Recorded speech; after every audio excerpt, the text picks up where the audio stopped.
What is up, RetroManiacs? Welcome to the Retro Card Chat Podcast. My name is Mike, and I am from Mike's Retro Trading Cards. And I'm joined by two men that recently asked me to write the foreword for their upcoming autobiographies. And I put the same three things for both of them: Domino's Pizza, wrestling pay-per-view, and GameCubes. Of course, they are your friends and mine, Joe Day and EP Eric Pahalik. How you doing, boys? Good times, right? Good times. Yes, Yes. Just one great more. times. Just one That more pretty game. much sums up our relationship Yep. in Yep. three little steps right there. Yep. Didn't even mention cards at all, which is kind of Right. crazy.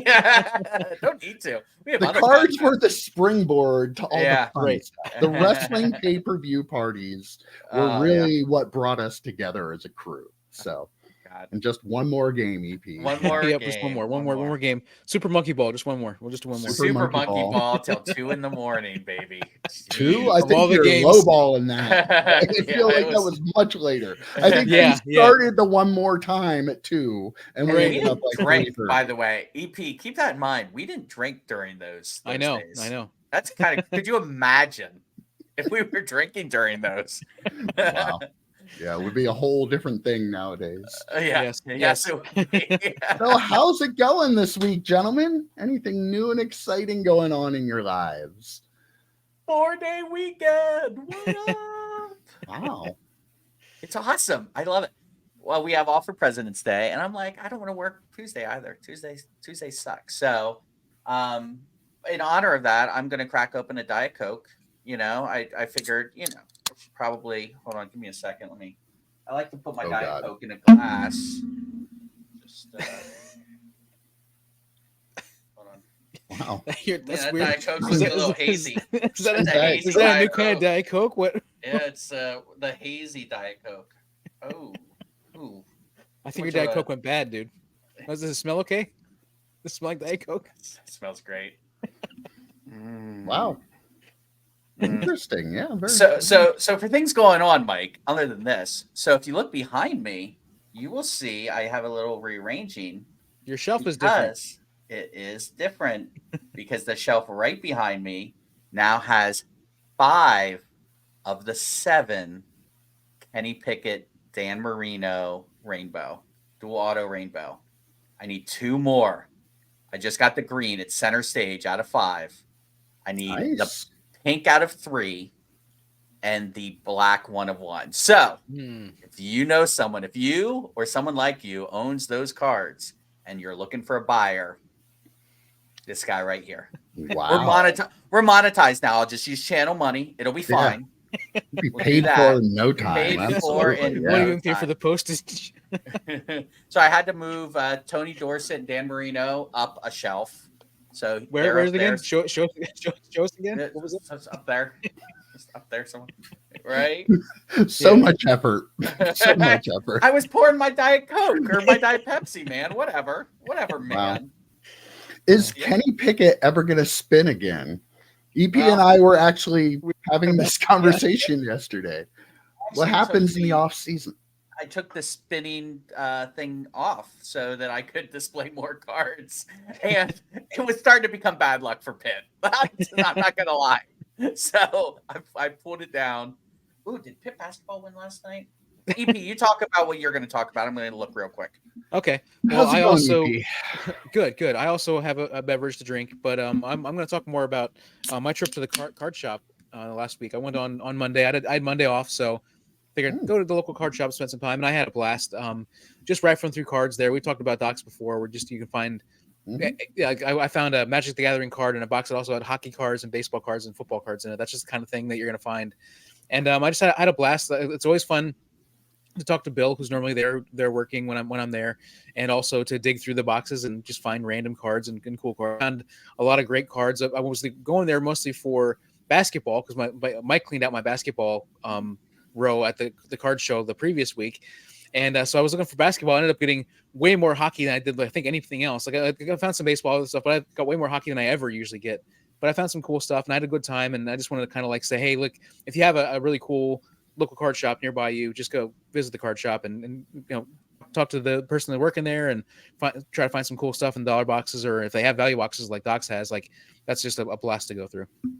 Well, full disclosure here, I actually went to the card shop with you, as you know, but the viewers don't know. And I had my car full of boxes of cards before EP even got there. So yeah, I do a pretty good job of. No one is shocked by any of that. No one is shocked by that at all. Like literally full. My trunk was full, and I even had boxes in the back seat. That's how many? Yeah. But a little bit of a collection. The guy who runs the card shop, Bill, he bought a huge football card collection from a guy, and he went through it. He picked out, there was quite a bit of valuable stuff in there, and he picked that stuff out and he sold it. And he has this stuff left over. He has another person, that's been taking some of the boxes and picking out what they want and then bringing the stuff back. And I'm buying the leftovers, but I'm buying it so cheap that I don't care that they're leftovers because there's good stuff left in it. All alphabetically sorted by player. Like, this is not quite the first half of the alphabet, but like I haven't even had a chance to go through any yet and look to see what's in there. But he had the Tom Brady separate in a 400 count box, and like just great stuff in there. Not expensive, but like I'll take the $3 and $4 and $5 cards all day long. So. I have a great idea, Mike, since it's already separated. Okay. You should post on Twitter and say, anyone looking for any players? No, because I can sell you players. And then wait, let me play this out, because then I think that people would say, "Oh, I like player X," and you're like, "Oh, okay, I can get you pictures of player X," and you would, and then you would never hear from them again, ever. Yeah. Yep. Like 1 out of 10, you would. But like 10. The other 9, they will totally ghost you or give you the, "Oh, cool, thanks." Like you're a museum. Yeah, like, "Oh, I just wanted to see what cards you had." Yeah. Go ahead, EP. When I saw the boxes, I was like, "Oh my gosh, that's amazing." I was like, Can you need somebody to come over and help sort and price those for you? Like I'll come over." And he's like, they're sorted by players. Like, dang it! Like I want to go through those boxes and find what's in there. Not that it wouldn't still be fun to go through by the player list. Like there's probably some awesome cards in there, right? I'm hoping. I haven't looked yet, so I don't really know. I don't mean awesome dollar wise. I mean just like cards that you don't remember, that you haven't seen in a long time. Looking at the selection of Tom Brady cards, like I'm encouraged by what might be in there. I know, like Bill showed me, like just opened up one box and it had like the Larry Fitzgerald, and like the first card he pulled out was like a bazooka rookie, but like cool stuff like that. Like not super valuable, but valuable. Like for us, the kind of stuff we sell, it should be perfect. So I don't know. I mean, part of me is thinking maybe trying to sell them as lots by player on eBay, or maybe going through them a little bit and picking out some and then doing that. I don't know, but that's what I do pretty well doing that. I pull out the good stuff, but I'm not putting crap up there, but like Topps Chrome base and things like that, SPX, I'll put those on eBay lots and they sell. I just had a guy pick up like 40 or 50. No, it was like 65 Chris Carter cards. Like whatever, like they're not going anywhere. No one's reaching out to me for Chris Carter cards, so I'll throw them up on eBay and usually someone buys them. I sold Jim Harbaugh lots. Like, yeah, you can easily sell stuff like that.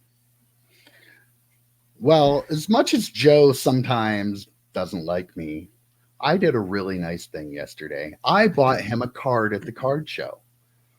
Now, you know how he always likes to gloat about his fantasy football teams, and we're all sick of hearing about it. Even though he does that ad nauseum, I bought him this card of one of his world famous Berlin Bombers, Leslie Walls, and this is the extra points parallel, I think it is. So, or no, the Spectrum parallel. I'm sorry. Okay. Numbered out of 100. Look at that. That card. I think it's a PSA shiny. It is nice. I might have to send it in.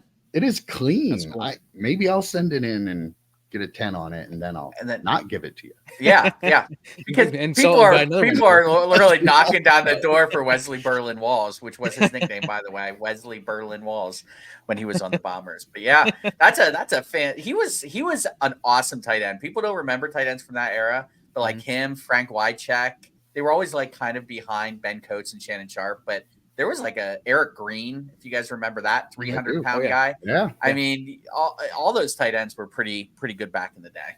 They were. Yeah. So EP, also at the card show, I bought a card. EP was set up at his second straight card show. Like I think he's going to do this for a living. He was saying yesterday how he's going to quit the job at the paper. I did not. He can make so much money. Good for you, selling buddy. cards. Yep. Yeah, along with a lot of other people, he's going to be doing this. But I bought a card from him. I bought this Allen Iverson. Nice. Look at that. Yep. That is sweet. And it is really cool. PSA graded. Yeah. Yep. Spoiler alert. Tomorrow morning, we're going to be dropping a PSA reveal video. 41 cards. I had cards in it. EP had cards. EP's friend that he does that other podcast that nobody ever listens to also had a couple cards in it. Yeah. And this is a teaser, one of the cards that was in the order. And cool. Yeah, I won't tell you what he charged me for it because it was a lot. But it was probably an arm and a leg. He's on this podcast. I figured, it's worth a little bit more because he's such a celebrity. I will buy his card. That's fair.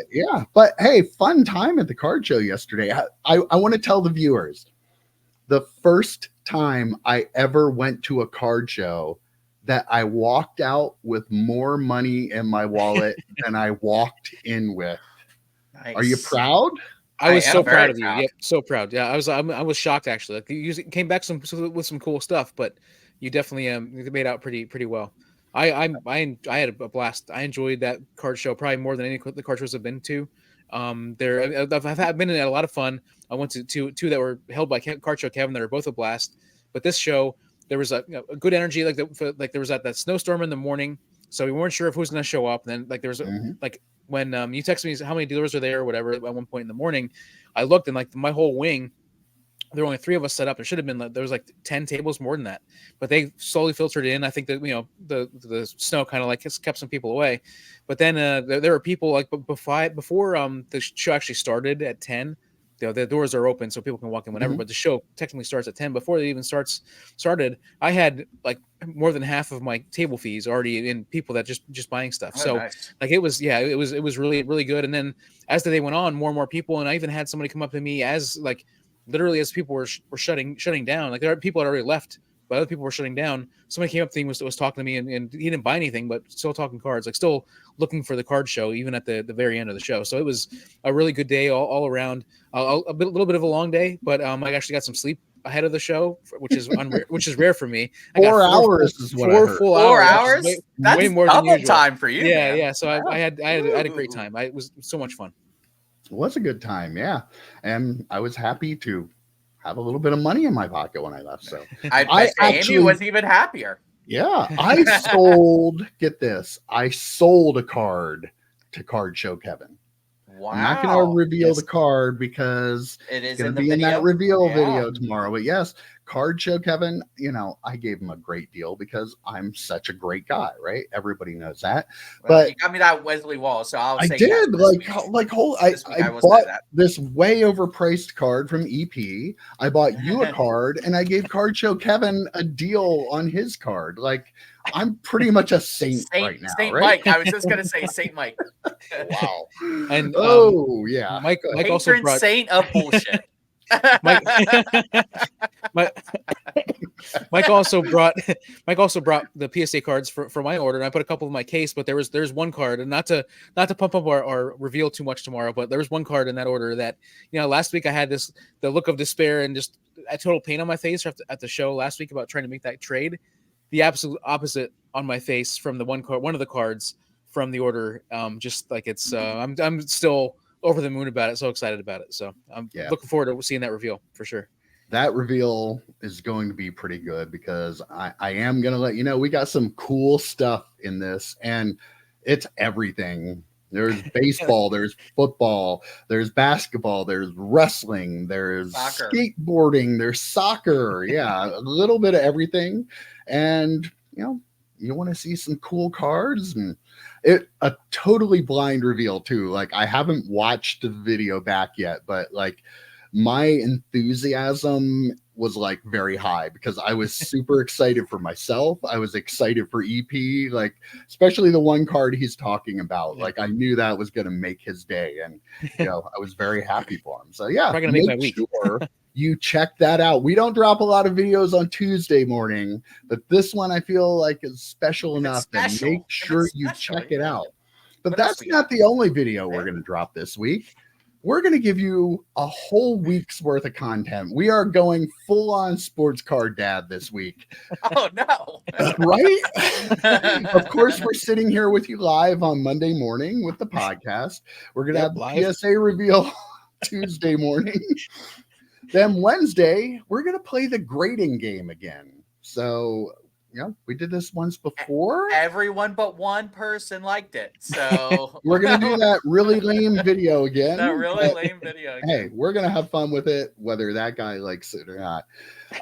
Thursday, I think I'm probably going to drop my Fleer Avant box. I opened up a box of 2003 Fleer Avant football, like my favorite football card set of all time. And I'll be dropping that one. Friday, we have 3 cards. Saturday, EP promises he will have a new episode of Extra Innings with EP. I will. It's not there. He didn't do it. Not my fault. And then Sunday, Joe, what's your video going to be on Sunday? Let's do some Marvel, right? Let's do a Marvel Universe series. Oh, you're going to do the Pro Mold video. We'll edit this part out. No, we won't. We will edit now. Okay. All right. Because I totally forgot I did that video. What's hysterical is Mike said to me, he goes, will this promo video be ready for Sunday? I said, yeah, absolutely. I just need to upload it. And then I'm like, wait a minute. I didn't have that much of that Diet Coke. I totally forgot. It was just old man brain. I know. Yes. I love it. Yes. So this Sunday, check out my video. We're doing a Pro Mold review. I love Pro Mold. Spoiler alert. And this is not a sponsored video. Not a sponsored video. You're not being paid. You're not trying to get paid. This is Joe's legitimate, honest opinion, but he loves this product. This is how much I love this product. Giveaway. I'm doing a Pro Mold giveaway. I'm doing 2 of them. So watch the video to figure out how to enter, all that stuff, but it's going to be fun. We're going to do 2 Pro Mold party packs, I'm going to call them. Not paid for by anyone but this guy. Pro Mold is not giving me free Pro Molds to give away. It's coming out of my pocket. So, definitely check that out. Love Pro Molds. I think you guys will love Pro Molds too. So check it out on Sunday. And check out my video yesterday that just dropped. My L's. My L's, right? Yeah. That's a good way to put it. Like everyone, Mike, you put it in the description. Everyone talks about their wins. Everyone talks about what great cards they always get. I'm like, hey, look at this stupid guy and what he bought in 2021. So go back and watch that one if you haven't already. But yeah, it's a fun week of content for sure. Yeah. And maybe next week I'll drop a Marvel unboxing video. Pull back the curtain a little bit. I think I edited like 500 videos from Joe the other day. So God only knows what order they're going to be thrown out there in. But there's something. You're going to see something. But definitely check out this Sunday for the Pro Mold giveaway video. We might just do the whole month of March might be all Joe Day videos. I don't know. He's putting that 4-day weekend to good use, right? Yeah, it really is. Yeah. Holy cow. I've been recording shit left and right on. You know who else loves Pro Mold though? EP and I. Like, did you not read your contract? You're not allowed to do giveaways anymore unless you give the other members of the podcast samples of your giveaway. Oh, okay. It's in the fine print. We talked about it. It's in the fine print. Yeah. Like that invisible ink at the bottom? I'm going to have to call Paul Lesko, my hobby lawyer. No, don't. Oh, man. Well, Yeah, that was a lot of fun. I almost forgot. I did buy some packs of 2024 Topps Baseball yesterday. I wanted to throw this out there because EP didn't. I did. Who's the real baseball collector here? Who's the ultra modern guy? Who's the ultra modern guy? Totally me. This guy up here. Mr. But Ultra Modern. I did just want to say those cards in hand are fantastic. I love that design. Yeah. Like they have a little bit of shininess to that upper part that make it look kind of like a neon sign. Like I'm exaggerating saying looking like a neon sign, but it has a little bit of a like sparkle to it, which is really cool. I wasn't expecting that when I opened it. And I'm like, oh, this is actually really cool. So is this the design that EP hated for 10 seconds until he realized, wait a minute, Fanatics is making it? I love it. Yeah. Whatever it is, I love it. I hated it for 10 seconds because of the border, but then I saw other photos that said the border. So Mike, how about the border? Is the border as thick as it was in that first? No. Okay. It's all right. a smaller border. And I mean, the cards look fantastic. I'm not grasping. The first one looked like it was score. Yeah. Sorry. The original mock-ups they showed with the huge borders were not very appealing. I do agree with that. Did you get a puppy redemption card? I did not get the puppy because I bought some retail like jumbo. Okay, that's a hobby exclusive. Yeah. I think although jumbo box. Yeah, I might get a hobby box because I want a chance at a puppy. I only have 4. So I need another one. Yeah, you need a 5th one. Yep. For sure. Only 3 of them came from Fanatics too. Well, one company that maybe should be putting puppy redemptions in their product is Panini. That's a pretty good transition there, right? Yep. We don't have a whole lot of details on this one yet, but over the last couple days, actually just yesterday, I believe, Anthony Richardson autographs in the Panini Prizm. There was somebody on Twitter who got them back from PSA, and PSA could not authenticate the autograph.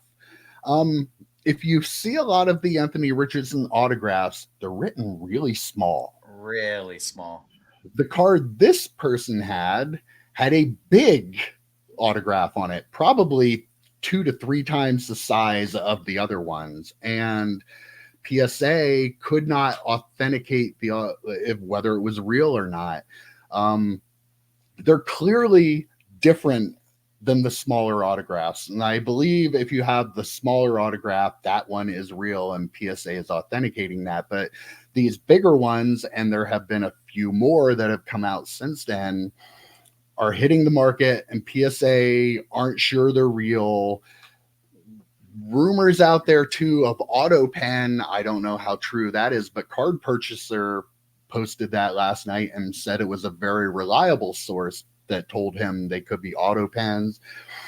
PSA themselves actually commented on it, and they said that they were not able to authenticate these autographs. And when this is the case from a manufacturer's autograph, they work with them. They said they've been in contact with Panini, and they are working further. They didn't call the feds or anything? No, they did not call the feds. I don't think they're allowed to charge them with any kind of criminal activity. They don't have that authority. They're not law enforcement. Some influencers might seem to think that you can.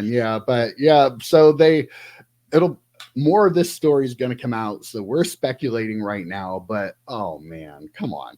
He is the one guy you have in your product. I was just going to say, that was going to be my first comment, man. And you can't get it right. Like, we all know Panini doesn't care anymore, but come on. If you have sheets of this one autograph and then you have sheets of another one that is clearly different, why is nobody able to go, wait a minute, why is this one look like this and that one looks like that? Am I expecting too much? So the funny thing is, so a couple of things. One, yes, he is the only high-end rookie that's signing for Panini, right? Mm-hmm. So don't screw that up, right? The other thing is, you said that PSA is authenticating the tiny ones, but they're only authenticating the tiny ones because they got those first, right? Like if they would have gotten the big crazy ones, they would be the ones they're authenticating, and the tiny ones would probably get kicked back to the collector. So I don't know. Like PSA is doing the right thing by questioning it, but I mean, who knows which one's actually Anthony Richardson's signature? And if I had to guess, I'm guessing the tiny ones would be the auto pen ones. If there are in fact auto pen, if card purchasers' source is correct, there definitely are auto pen ones out there. It just, you asked who would see two sheets and let them both go out. By the way, same product too. It was Prizm, correct? For all the autos. Yep. Who would let those same stickers go out? We joked around about PSA paying what, $15 an hour for their graders. How much do you think Panini's paying people to put stickers on cards? Like, let's be honest, right? So it's not shocking things like this get slipped by. Now, people's autographs do tend to change. If you look at Tom Brady's rookie autograph compared to what it is now. So maybe Anthony Richardson, just in the 3 months in between signed sticker pages, maybe his auto has totally changed. Who knows? But yeah, there's something fishy going on. My first instinct is he might have signed some of them and then he got tired of signing, because his signature was actually kind of nice. Like he kept it in the sticker because it was so small, but he got tired of signing all those. And then he had his cousin, his brother, his nephew, his father, whatever, sign the rest of them. That'd be my gun to my head. That would be my thing. Yeah, you hit on a couple points that I was going to hit on too, Joe. Like people are allowed to change their signature. Like I would be willing to bet that if I became a pro athlete and had to sign so many things, my signature would probably change. It would probably you be go very from Eric different Bahowick to EP. To an E and then a line and then a P and a line. Yeah, right. Exactly. Yeah, so I feel like that's going to happen eventually.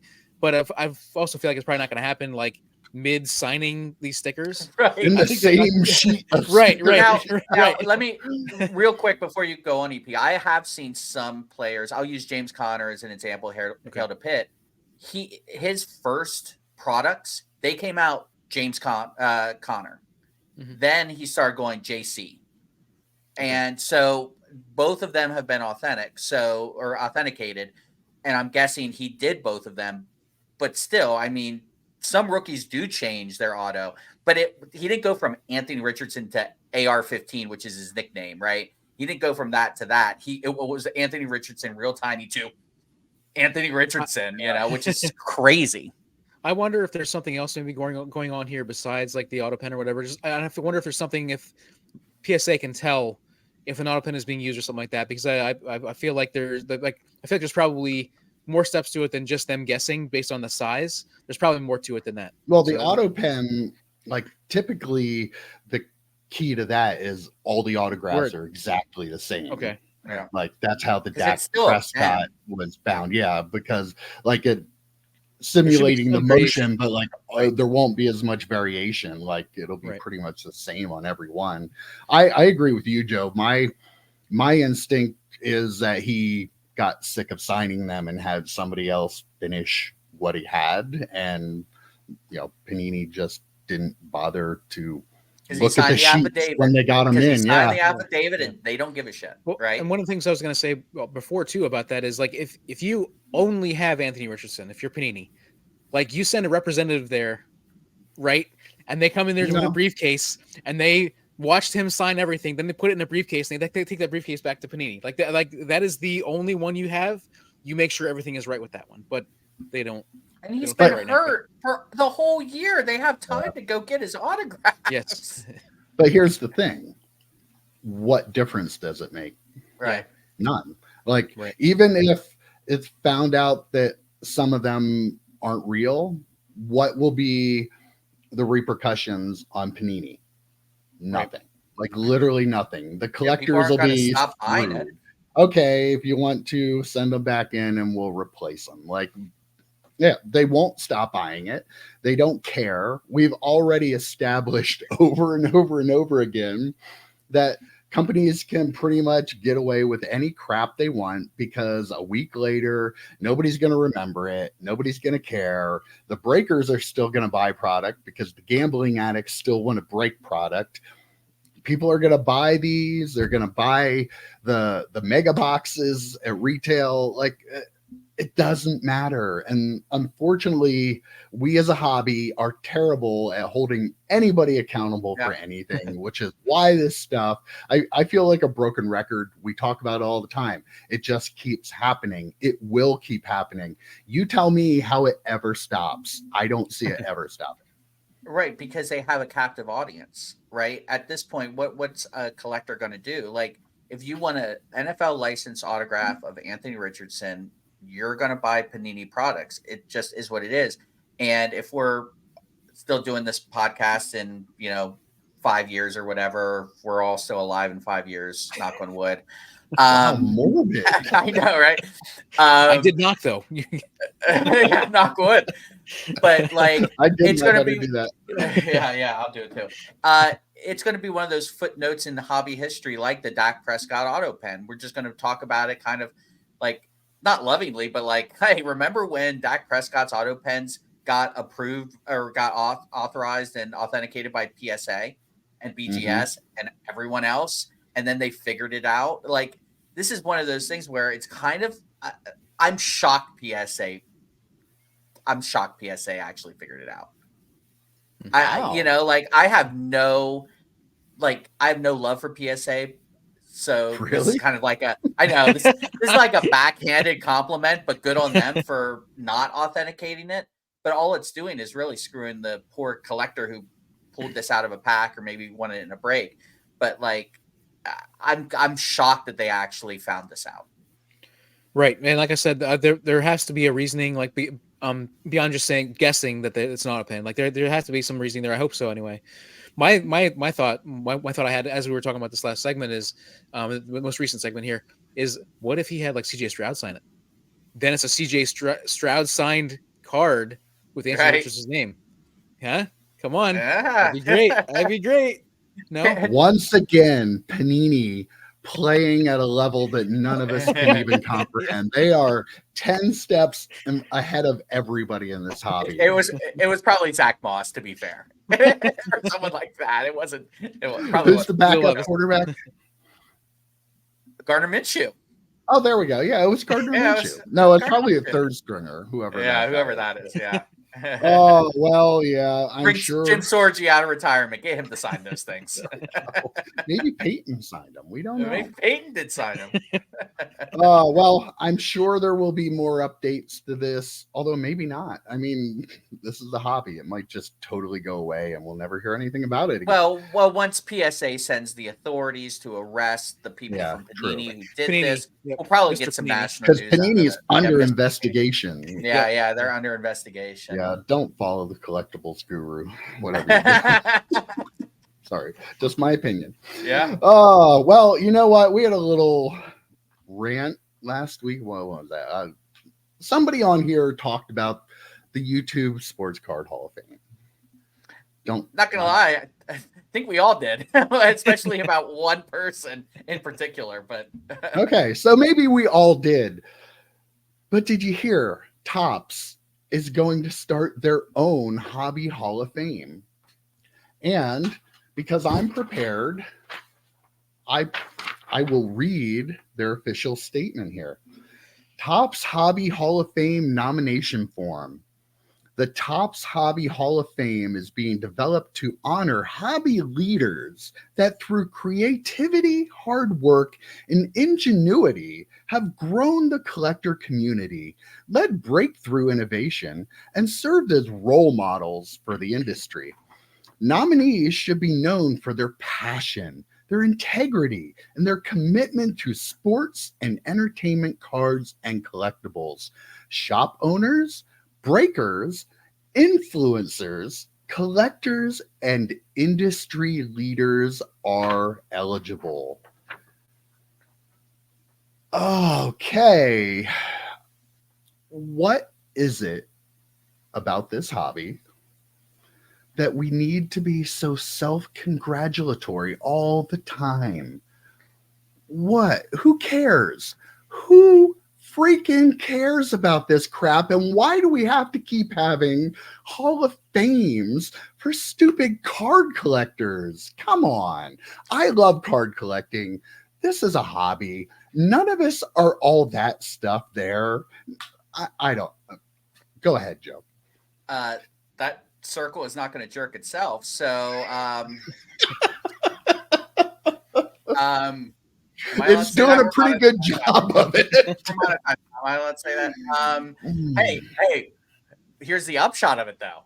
Maybe Chris will get into this one. I was gonna say if he's not in the first bout, he's not in first bout. I'm done. I'm done with all Hall of Fames of all time. Wow. No, I have a feeling it'll be another YouTube. Yeah, I'm pretty sure it will be. That will be. They may have had cards made, a couple of them. Yeah, it's gonna be Jeff Wilson. It's gonna be Card Collector too, and it's gonna make me vomit.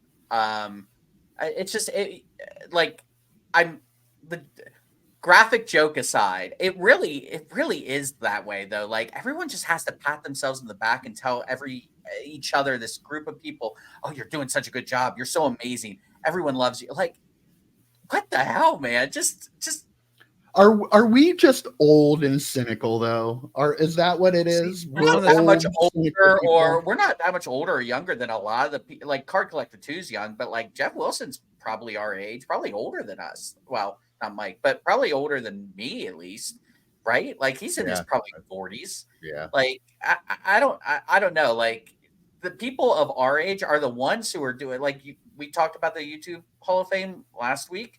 All of them. It's not like they're 20-year-olds, right? No. It's just it's our generation maybe complaining about it, but it's also our generation who are in that little circle, right? Exactly. Yeah. On the surface, I don't mind this. I realize that it is kind of cringy in some ways. Yeah. Well, no. Well, since Topps is doing it, it's okay. No, I like. If Panini did this. If Panini did this, I can appreciate awards and recognition, that sort of stuff. But also, why is this? Like what? Let me ask you a question though. You just said that. Like, what awards and crap are we getting for this stuff that we collect? I don't get it. I don't get that. I can appreciate awards and recognition and that sort of stuff, but why does everything have to be the Hall of Fame? Like the Hall of Fame is like, and the Hall of Fame is supposed to be like this very, very prestigious, very, very, very, very tight. I can't think of the word I'm trying to think of, but like the very, very exclusive, like 1%, very exclusive. That's the word. Very exclusive. 1% of everything has to be in this Hall of Fame. But I feel like this is going to be kind of tight-knit, overblown gatekeeper type of situation. That's not what I'm saying. But yeah, that's not what you need to be the gatekeeper. But I feel like this is probably gonna be blown out into something. And so like everybody's gonna be in the Hall of Fame kind of thing. And I well, we won't. I feel like we won't, and Crystal will probably won't either. But I feel like maybe Top should have been the first ones to do this, because that would have held a little more water than having everybody having a Hall of Fame. If everybody has a Hall of Fame, then it's not really. There's nothing really to it. So we aren't athletes. We don't have like careers. You may look like them, but we aren't. We're people who make, open, and collect little pieces of cardboard. And to some in the outside world, it's silly, but we enjoy it. And we have a lot of fun with this. But it doesn't need recognition. We don't need I understand like you're a newspaper guy and like you actually like you serve a real purpose in the world. Like stories like that, people should be like Rob's photography, stuff like that. Awards, I can see that, but we're sports cards. Like, come on, we're opening little packs. I don't get it. I just don't understand why everything has to be like, who cares? Let's just have fun. It's a hobby. It's a business to some of them, but it's a business. They don't deserve awards. There's a fantasy football Hall of Fame, which is also horseshit. That's so stupid too. But people just love to congratulate each other. They love it. And they love like the events that are attached to it, these big ceremonies and things. And it's silly. It's absolutely silly. And I don't know, like at what point do we just kind of like take a step back and reflect on our lives that this kind of shit is what we aspire to do and be? Like, it's really, really, really dumb. I don't know. It's very dumb, but also this industry, there's so much money that's changing hands and everything. Like, I feel like that changes things. They think about the amount of money that the card manufacturers are making and selling their cards for, then the secondary market and all that sort of stuff. The people that the number of accounts on YouTube and Twitter that are making money and endorsements, that sort of stuff, based on this. And I feel like that adds more credibility to our hobby than maybe it deserves. But I feel I'm again. But the credibility I am not saying that. I'm not saying the Hall of circle, Fame. I'm not saying the Hall of Fame is the end all be all, that we need to have a Hall of Fame. I'm just kind of playing devil's advocate, saying if you think about the industry now compared to when we collected back in the 90s, it's very different, and there's like so much money changing hands. It's a very different thing, and I could see people wanting to use this kind of thing as if you're a company like Topps, you want the influencers to talk up your product. So create a Hall of Fame, put them in the Hall of Fame. They're going to spend more time talking it up. So I mean, I feel like that. So I'm not saying it makes it legit, but I'm saying that they can legitimize it by saying, well, we can create this Hall of Fame, make everybody love Topps by putting them in our Hall of Fame. Joe, what? What is he talking? That would never happen, EP. I mean, never. If they're playing the party, if Panini did it, it wouldn't be for the right reasons. Well, no, because Panini's terrible. Yeah. You're right. But now Topps is doing it. This is definitely for the right reasons. But like you talk about like the influence that this hobby has because of all the money it's changing hands, but it's still in that the credibility is still in this like circle. It's like in this circle of people, in this circle of influencers, like very rarely, unless a card sells for $10 million, very rarely does anyone outside this circle really give a crap about it. And I get what you're saying, like awards are good, but a lot of the time the awards are for people who collect cards. It just, I don't know. It really does seem silly to me. But again, maybe I'm just tilting at windmills here, Mike. I didn't say not silly, by the way. I just want to clarify. I'm not saying not silly. Well, all I know is Topps would never come up with something like this to stroke the ego of people who have influence in the hobby to try to get them to talk nicely about that. That would never happen. I guarantee you. Right. Never. Oh, wow. So, Joe, you shared a pretty interesting sale with us earlier this week. Oh, yeah. There was a 1997 Jerry Rice green precious metal gems and a PSA 6 that sold for $150,000. That's a lot of zeros. That is a lot of money. Zeros. We talk about a lot of things. We talk about a lot of cards selling for a lot of money, but this like kind of a random card. Yes, PMGs are very popular, clearly. But like my first reaction was, wow, that's kind of a random card to sell for that much money. What do you guys think? Full disclosure, I had to go back and look at the screen cap I sent you guys. I thought it was a 10. It was a 6. Yeah. Like that's even more mind blowing to me. Like, holy crap. I thought, hand to God on my life, I literally was. It was a 6, right? It was a 6. I double checked. Like I thought it was a 10. I didn't even look at the grade when I sent it to you. What would a 10 have gone for? $1 billion? Holy crap. Yeah. Like with the the multiplier that 10s get. That is even more mind blowing to me. But yeah. I mean, it's a beautiful card. There's only 10 of them, right? Technically in the world. So, I mean, that's amazing. If you have one, I'd probably get it on eBay now. Oh, yeah. You have a couple already? I wish I had anything like of any PMGs whatsoever. Did you look in that one box over your left shoulder on the shelf there? Yeah, that one there I think has one in it. Yeah. One above the 1998 set? No, the one below it. Yeah. Below it. Okay, yeah. Nope, I haven't looked at that one yet. You haven't looked at that one. Okay. No. But PMGs are great. I don't like. I appreciate the amount of love that they get, but they're also just numbered. I mean, I guess back in the day, there were a few of those cards that were numbered to 10, that sort of stuff. But like for that amount of money just seems insane to me when it's a green. It's not even like a color match or anything. Like I think the green kind of like, I realize that there's a love to that. Christmas colors, man. Yeah, Christmas colors. but the other ones are red, right? The rest of them are red for Well, the the 100. first 10 are Like, green, and yeah, then the rest of the 100 are red. yeah. And like, what would a red 6 go for? Like, I don't know. Just I feel Probably like a lot less. This number seemed the number that was sold for seemed outrageous to me. Completely outrageous. That's just way too many zeros. Do you think here's a question for both of you? Yeah. Do you think it was so outrageous that it's not legitimate? Like somebody's not going to pay for it, or that it was Not fake? paid for, or shilled, or something? What was it sold on? Did you have that? Yeah, I have it on the thing. Well, you guys talk amongst yourselves, and I'll look it up. Yeah, I think it was one of the. I think it was actually one of the big auction sites, wasn't it? The auction houses. Yeah, one of the big auction houses. Yeah. So I mean, there are a lot of big PMG sales. So, ooh, actually. Oh, is it PWCC? Yeah, sure it was.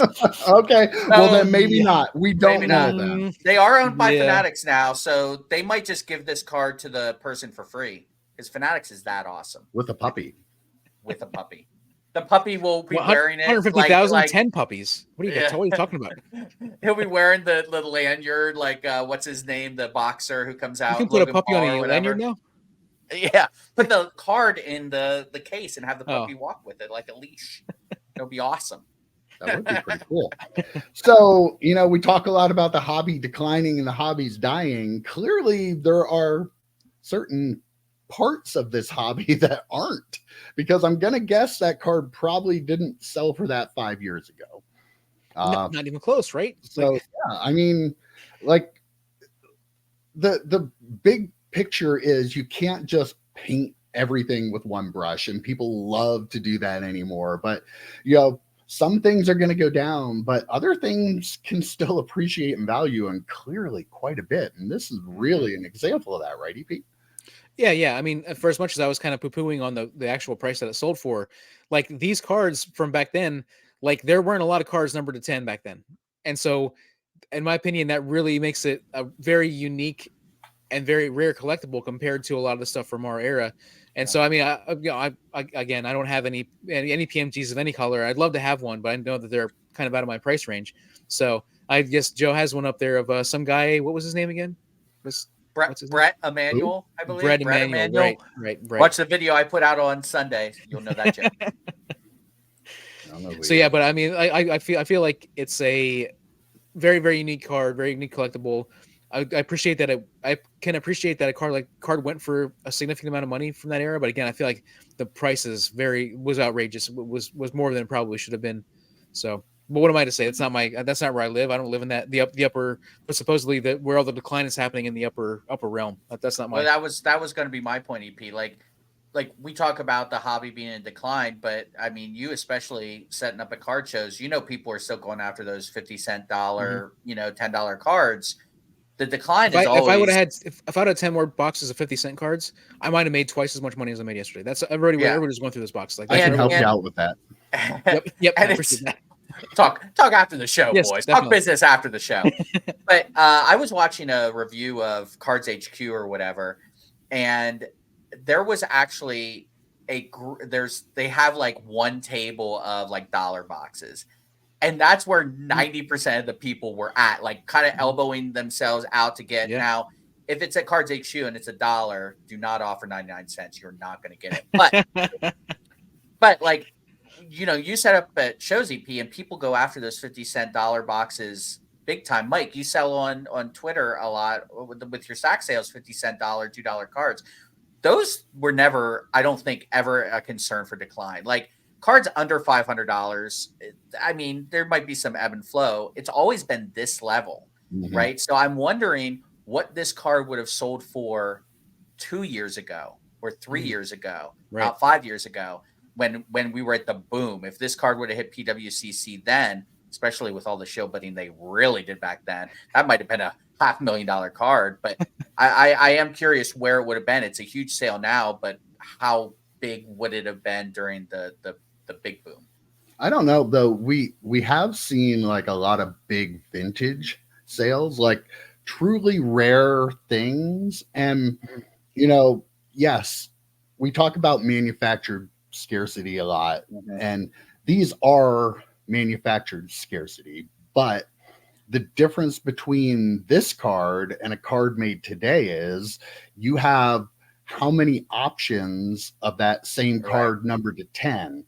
You had 10 of these. So like it's kind of like when the Rock 101 card sold for over $100,000. Like you had a person who wanted that card and they were willing to spend what they wanted.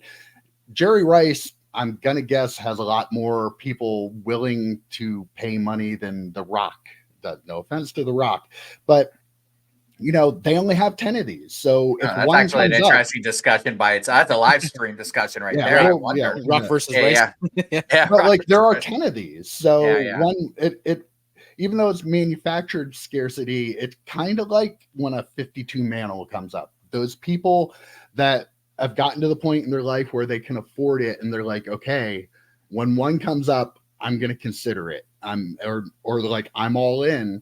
When one of these comes up, if you have that Jerry Rice collector that, oh, here it is, that might be his only chance to get that card for how many years. And who knows what it'll do next time. Maybe it'll go down, maybe it won't, because there might be two more people like him that are in the position at that point.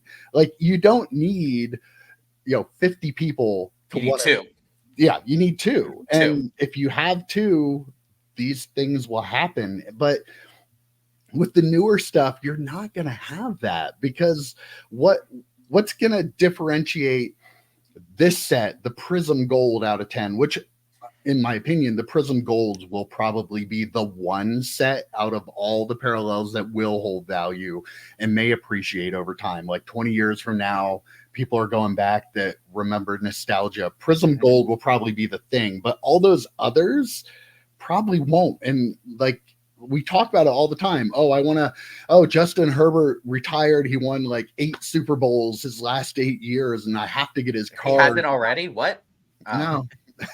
But you're going to go back, you go, okay, well, I could get this one out of 10 or this one out of 15 or this one out of 25 or this set out of 10 or this set out of 10. You have way more options, and that's always going to pull the price of that down. These, even though it was manufactured, you only had the 10 PMGs. You didn't have all the other card sets doing it with multiple other variations of it. So it's more of a true rare manufactured if that makes any sense. It does. I completely agree with what you're saying.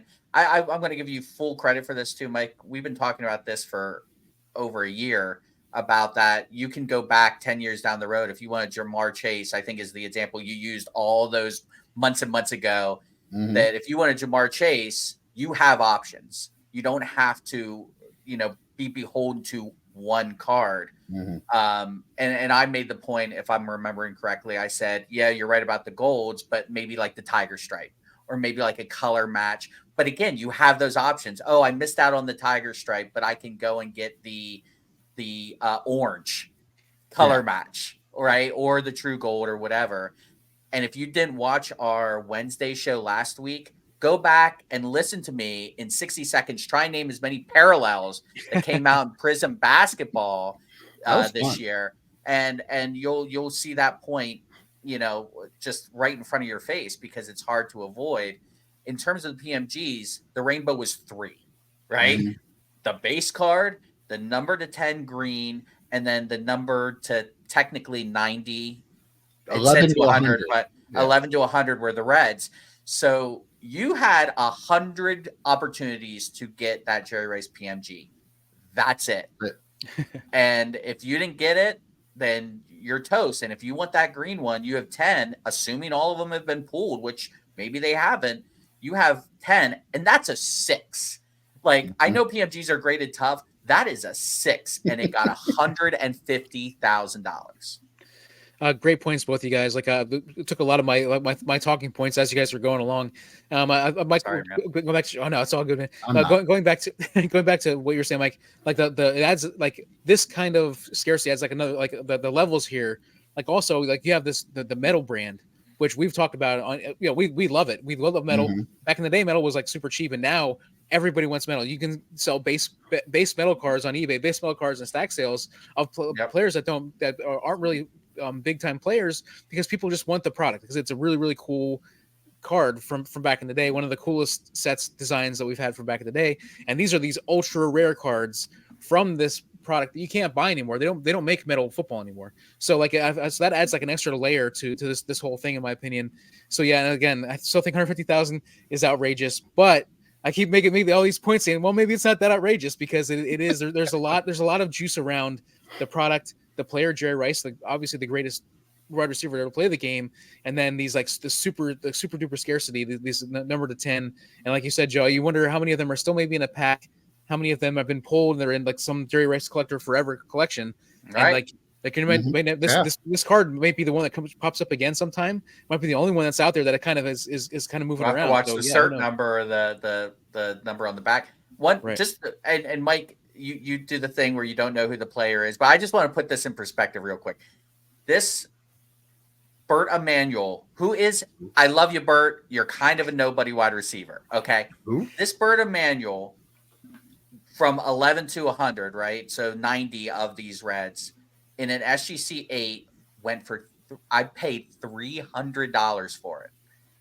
It is a Bert Emanuel who Mike jokingly doesn't know who it is.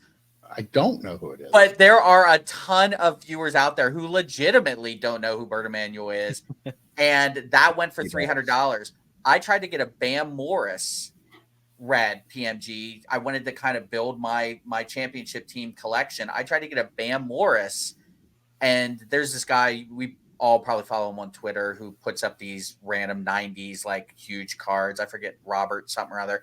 He beat me on it. Like, and I'm not spending $350 on a Bam Morris PMG. Like, he was a good part of the team too, but that just puts it in perspective. A nobody wide receiver in an SGC 8, I paid $300 for, and I got a steal. In my opinion, I got a steal. The next one could have gone for $500. It's just crazy, the PMGs, how they ascend, but it makes sense because they are so limited. I sold, I think I've said this before, but I've sold a Kevin Green PMG. Yeah, I remember that. It was in my half price box from the shop. It had a $15 price sticker on it from the shop. And I sold that to a Carolina Panther collector because he was with the Panthers, and for $400 raw. Like, the guy didn't know who I was. Like, I don't have as big a following on Instagram. I don't do that a lot. Like, I coined it for him and tried to give him some assurances that I was a real person, and he trusted that. But yeah, like that card was $15 when I closed my shop in 2004. Which year was the PMG? Was it the 99? It's the same one. Oh, it's the same one. Okay. Whoever that is, your John Cena up there is. Yeah. But that's why I brought up like the Rock card though. Like wrestling collectors, they get their cards and they hold on to them. So like the rarer cards of wrestling, wrestlers are harder to get because those collectors, when they get them, they don't sell them. And I feel like the Jerry Rice, like any of these green PMGs in particular, and any of the PMGs really, like, are hard to find. Like, if you decide you want to buy a Bam Morris, you're not going to just go on eBay and pick from 10 different 20 of them, right? Yeah. Right. Nope. You're going to have to wait until I have alerts. I have alerts. Like, and that's how you have to decide if you really want it or not. And this set is very popular.